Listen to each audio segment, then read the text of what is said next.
வணக்கம் நண்பர்களே, மீனராசி நேயர்கள் அனைவருக்கும் வணக்கம். அதாவது 1/7/2025 செவ்வாய்க்கிழமை அன்னைக்கு மீனராசிக்கு ஜூலை மாத பலன், ராசி பலன் எப்படி இருக்கும்? இது பொதுவான பலன் தான். அதாவது இந்த பொதுவான பலன் எப்படின்னு பார்க்கும்போது, உங்கள் ராசிக்கு அதிபதியாக வரக்கூடிய குரு பகவான் ராசிக்கு 4ஆம் இடம், சொந்தங்கிற ஸ்தானத்துக்கு போயிட்டார், சொத்துங்கிற ஸ்தானத்துக்கு போயிட்டார்.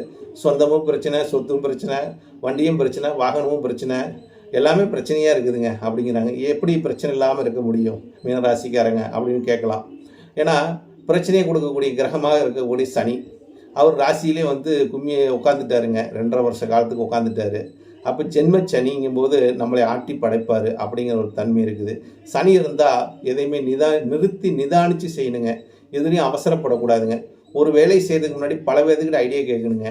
ஒரு வேலை செய்கிறதுக்கு அவசரப்படக்கூடாதுங்க. மீனராசிக்காரங்களுக்கு வேகம் இருக்கக்கூடாதுங்க. விவேகம் மட்டும் தான் வேணுங்க. ஏதாவது ஒரு சின்ன சின்ன இழப்பு வந்தால் கூட விட்டு கொடுத்துருங்க.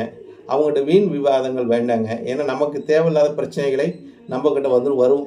இதெல்லாம் சமாளிக்கக்கூடிய தன்மை நமக்கு வேணும்னா நம்ம எல்லாத்துக்கிட்டையும் விட்டு கொடுத்து போகணும். அவங்ககிட்ட அனுசரித்து போகணும்.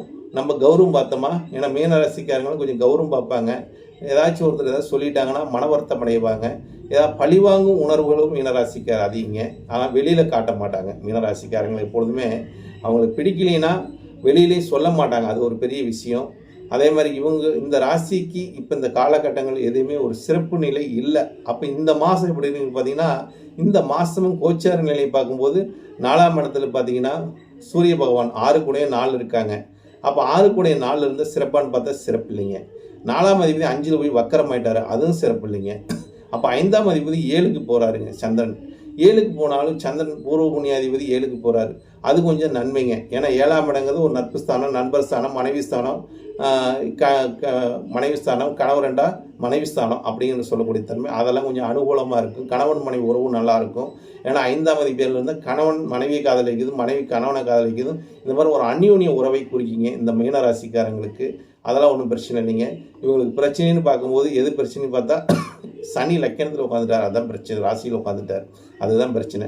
அப்போ மீனராசிக்காரங்களுக்கு இந்த மாதம் ஜூலை மாதம் என்னென்ன செய்யலான்னு பார்க்கும்போது, இவங்களுக்கு பொருளாதார நிலை என்று பார்க்கும்போது தனஸ்தானம், தனத்தை போட்டு எதுவும் செய்யாமல் இருக்கணும். முதலீடு பண்ணி எதாவது தொழில் பண்ணான்னு பார்த்தாங்கன்னா லாஸ் ஆகிடுவாங்க. முதலீடு பண்ணி எதாவது பொருள் வாங்குங்க, ஒரு வீட்டுக்கு தேவையானது வாங்குங்க, ஒரு சொத்து வாங்குங்க. ஏன்னா 4ஆம் இடங்கிறது ராசியாதிபதி 4 போய் உட்காந்துட்டார். ஒரு இடம் வாங்குங்க, ஒரு சொத்து உங்கள் பேர் வாங்குங்க, ஆபரணம் வாங்குங்க. இதெல்லாம் வாங்கி ஒரு ப்ராப்பர்ட்டியாக சேர்த்துறது நல்லதுங்க. அதாவது ஒரு தொழில் செஞ்சு நம்ம வருமானத்தை எடுக்கலான்னு பார்த்தா நிச்சயமாக எடுக்க முடியாது. ஆனால் தொழில் முதலீடு போடாமல் தொழில் செஞ்சிங்கன்னா உங்களுக்கு லாபம் இரட்டிப்பாக கொடுக்கும். ஒப்பந்த அடிப்படையில் வேலை செய்யலாம். ஏன்னா குரு போய் ஒப்பந்த வீட்டில் போய் உட்காந்துட்டார். அது கமிஷன், தரகு கமிஷன் என்று சொல்லக்கூடிய போய் குருவே உட்காந்துட்டார். அப்போ கமிஷன் பேசிக்கலான ஒரு தொழில், ஒரு பொருளை வாங்கி கொடுப்பதும், மற்றவருக்கு பேசி விடுவதும், ஒரு ஒப்பந்த அடிப்படையில் இருப்பதும், இதெல்லாம் உங்களுக்கு ஒரு சிறப்பான பலனை தரும். ஏன்னா 3ஆம் இடம் ஒப்பந்த அடிப்படை கிரகமாக வரக்கூடியவர் சுக்கிரன் ஆட்சி பெற்றுட்டார். அப்போ ஒப்பந்த தொழிலும் கமிஷன் அடிப்படை தொழிலும் மீனராசிக்காரங்களுக்கு இந்த மாதம் மிக சிறப்பாக இருக்கும். மிக நல்ல லாபத்தை கொடுக்கும் நண்பர்களே. நன்றி, வணக்கம், வாழ்க வளமுடன். பரமத்தி சந்திரன்.